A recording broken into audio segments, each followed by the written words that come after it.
Waalaikumsalam warahmatullahi wabarakatuh.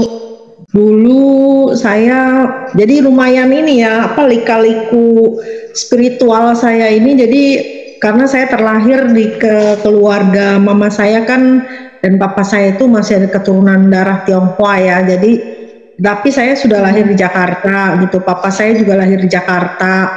Kalau mama saya di Jawa Barat, di Kerawang. Cuman yang masih ada keturunan eh, dari China-nya sono, negeri Cina-nya situ dari kakek dari mama gitu, datang dari Tiongkok ke Indonesia gitu kan. Kalau nenek dari mama tuh orang Kerawang, tapi orang keturunan Tionghoa juga, cuman udah lahir di Kerawang kayaknya.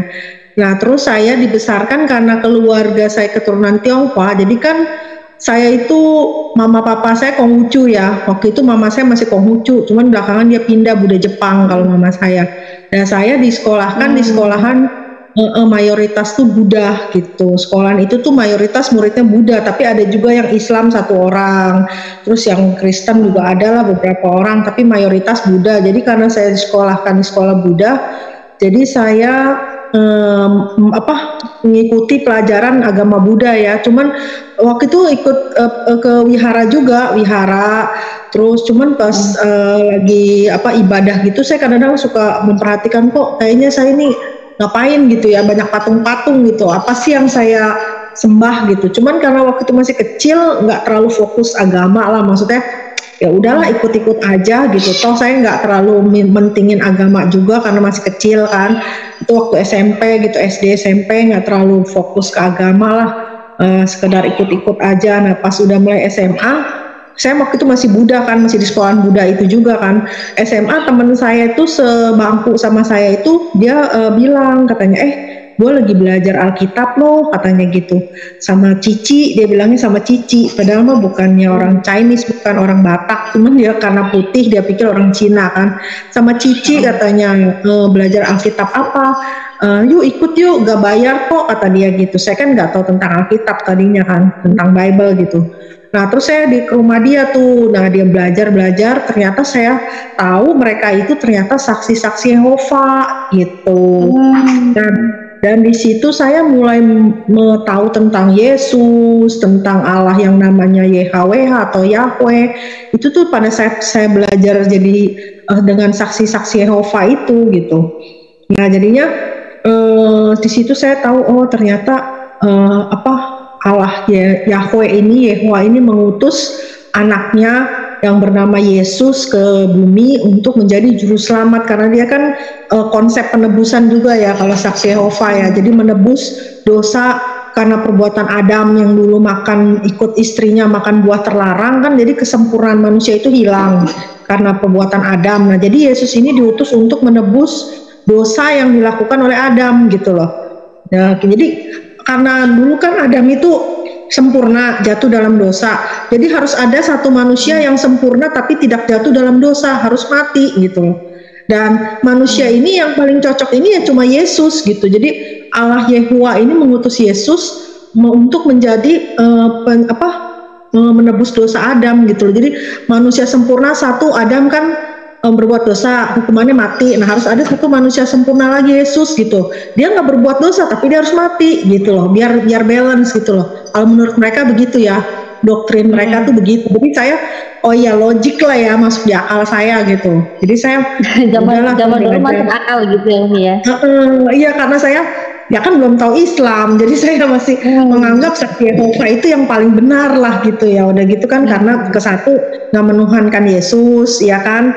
Nah kedua ya tauhid lah, menyembah hanya kepada hanya kepada Allah yang bernama Yehova gitu kan, Yahweh. Jadi saya menganggap oh ya udahlah ini di dulu sebelum belajar saksi Yehova pun saya sempat ke gereja Protestan, tapi nggak terlalu fokus lah, cuma ke gereja gitu kan.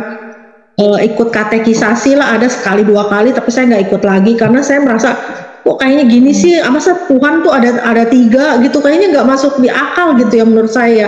Udahlah, terus teman saya ngajakin belajar Alkitab sama saksi Yehova ini, saya ikut. Nah ini lebih masuk logika saya nih gitu, saya terusin gitu kan. Waktu katekisasi saya cuma ikut 2 kali atau 3 kali, saya udah nggak ikut lagi gitu kan.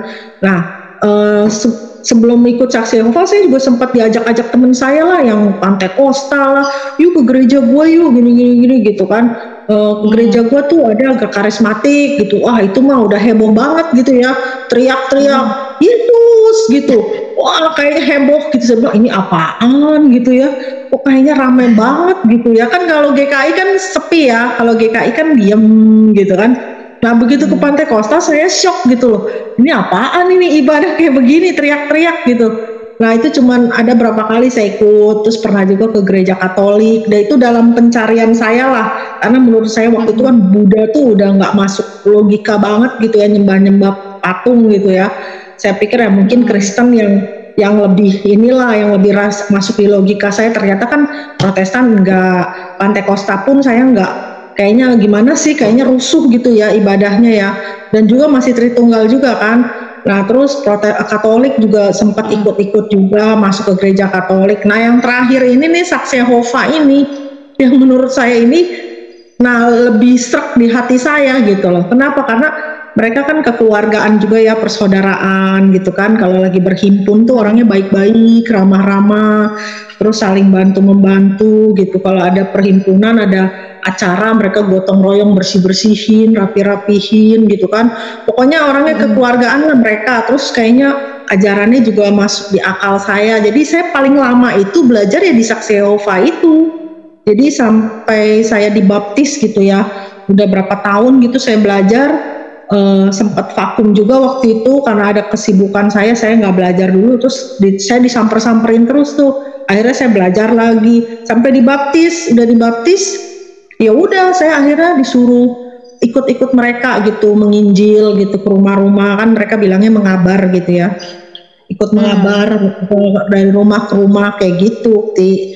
Ya seperti itu sih sebelum saya masuk Islam, perjalanan saya untuk mencari kebenaran gitu. Jadi walaupun saya udah dibaptis, saya belum berubah di KTP, masih tetap Buddha gitu.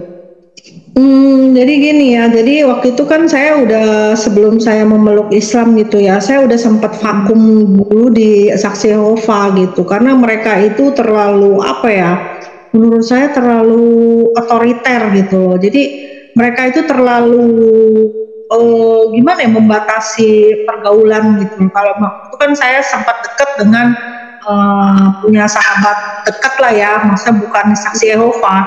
Mereka tuh kurang gitu setuju gitu saya tuh bergaul sama dia gitu. Jadi kayaknya terlalu melarang-larang orang gitu. Maksudnya bukan melarang ya, sebenarnya ya kayaknya nggak memperbolehkan lah. Jadi kalau bisa ya sama Saksi Yehova lagi gitu. Misalnya saya dekat dengan lawan jenis, itu kalau lawan jenisnya itu harus Saksi Yehova juga gitu.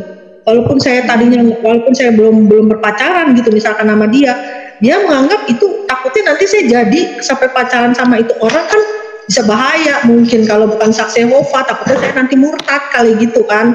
Jadi saya udah males lah gitu ya, ngapain sih gitu kan, saya tuh kan nggak bebas gitu. Saya pengennya ya saya bergaul sama siapa aja, belum tentu saya dekat sama lawan jenis saya mau pacaran sama dia kan, enggak gitu kan ya. Tapi mereka sudah apa sih memberi saya warning gitu, maksudnya ya janganlah gitu, kalau bisa ya dia malah jodoh-jodohin saya sama sesama Saksi Yehova gitu, sama si ini aja nih katanya gitu, maksudnya supaya saya jangan jadi sama dia, jangan deket sama dia lagi gitu, biar deket sama sesama Saksi Yehova gitu loh. Terlalu seperti itu. Dan juga saya pikir mama saya juga kan dari awal udah nggak setuju juga saya di Saksi Yehova, katanya sesat.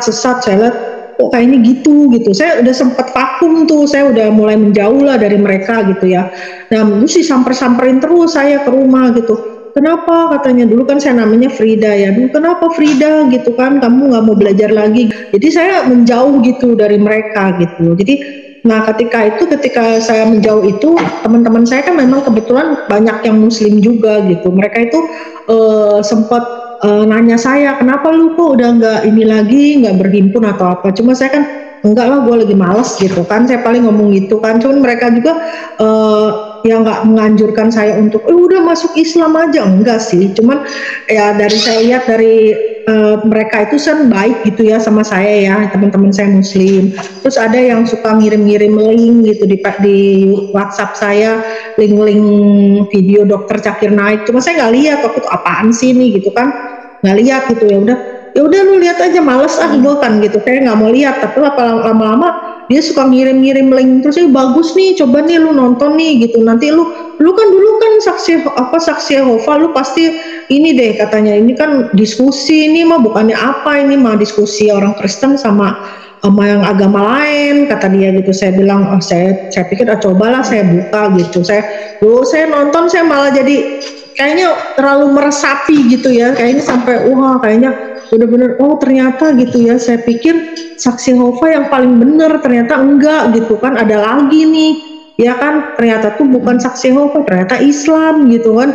Kenapa dari diskusi Dr. Zakir Naik itu kan dibahas mengenai apa dalam Al-Quran ada ayat-ayat yang menerangkan tentang keajaiban dunia yang belum ditemukan manusia tapi sudah dicatat di Al-Quran. Terus mayat Firaun yang dalam mulutnya itu ditemukan garam, ya kan, ternyata memang benar di Al-Quran ada gitu, bahwa mayat Firaun itu tidak akan dihancurkan, akan dijaga oleh Allah, tidak akan hancur di laut walaupun berapa ratus tahun juga sampai sekarang masih ada, dan terbukti di mulutnya itu ada kadar garam gitu ya, dan memang itu udah dicatat di Al-Quran. Terus ada laut yang ada dua rasa, itu bener-bener saya bilang ini kok kayaknya di Bible nggak ada yang kayak gini gitu kan, kok di Al-Quran bisa ada gitu, dan terbukti memang diketemukan gitu sama manusia, memang keajaiban ini nih ada gitu loh, sebelum diketemukan dicatat di Al-Quran. Jadi saya, oh ini berarti Al-Quran ini bukan kitab main-main gitu kan, berarti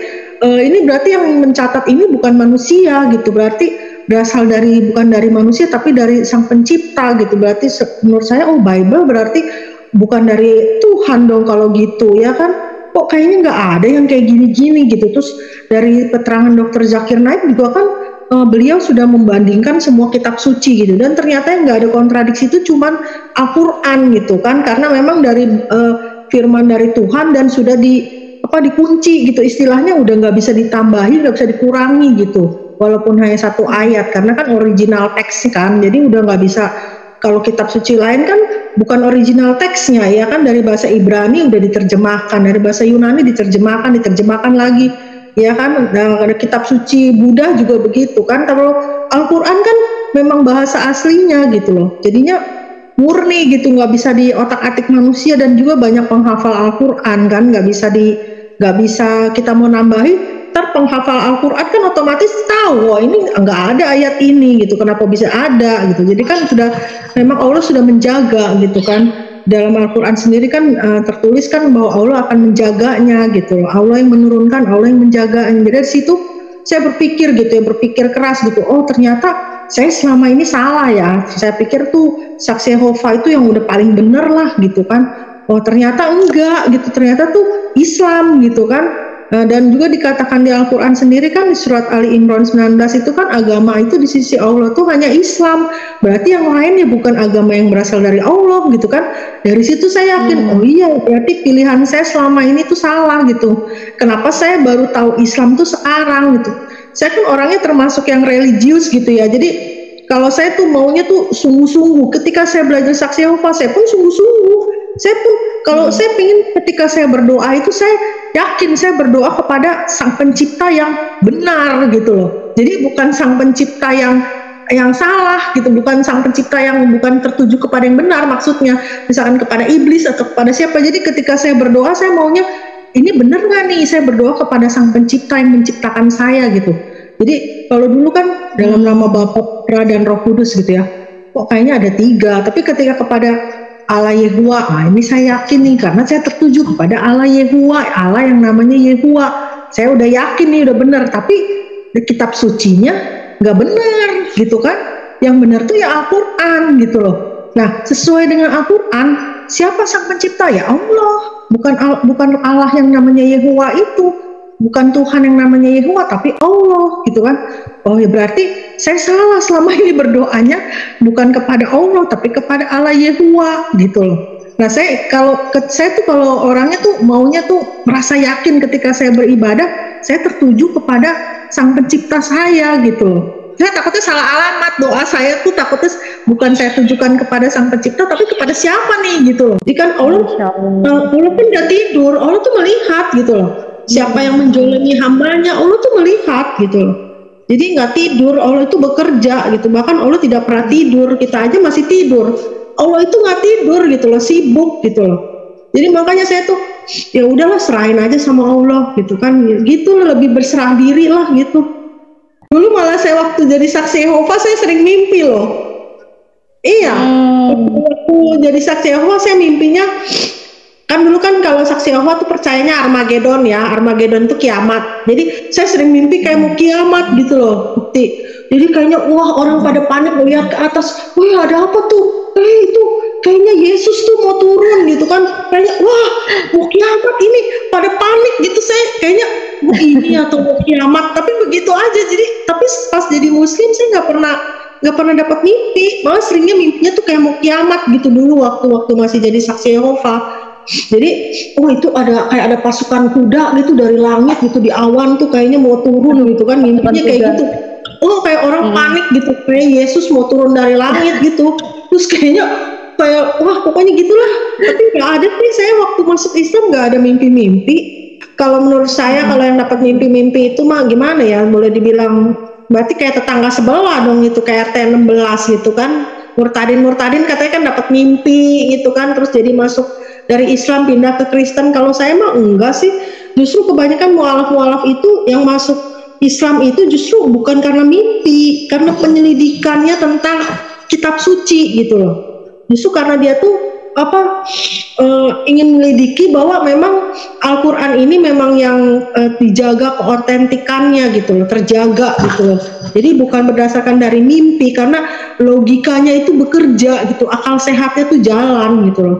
Karena meyakini ternyata Al-Quran ini memang kitab suci dari Tuhan gitu loh. Nanti lain kali kita sambung lagi ya.